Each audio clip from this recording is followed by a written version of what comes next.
Vest 93C, that's the one that we'll be focused on.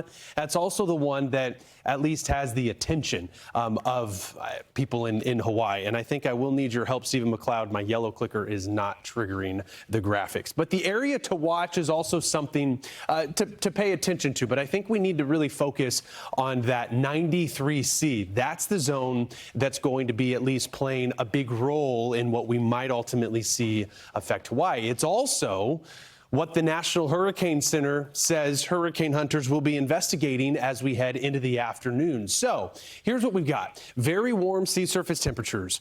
That's a given here in the Pacific. It's actually what we have seen featured, well, really all season long, as we've been paying pretty close attention to how this developing El Nino will ultimately, well, unfold. 93C, the stats, next 7 days, there's a pretty high shot.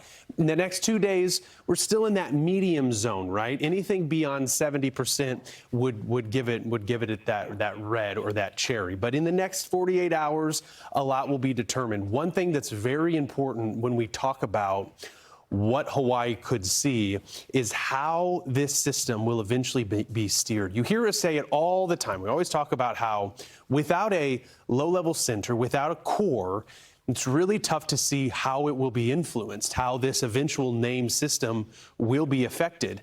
We need something more concrete, something that's more stable, at least in the Pacific, for us to have a higher confidence forecast. But I will say, the pocket of low wind shear that 93C finds itself in this morning, also those temperatures are warm enough. It has also found that envelope of moisture, which is another important characteristic when trying to see a system develop. All of these things do lend itself to this thing forming, and ultimately, what name will it be given? If you remember yesterday, Haley was talking about Lala. This could very well be the next named storm. We'll see how things ultimately play out. These are the ensemble low positions when we look at the Euro, the Google AI, and the GFS.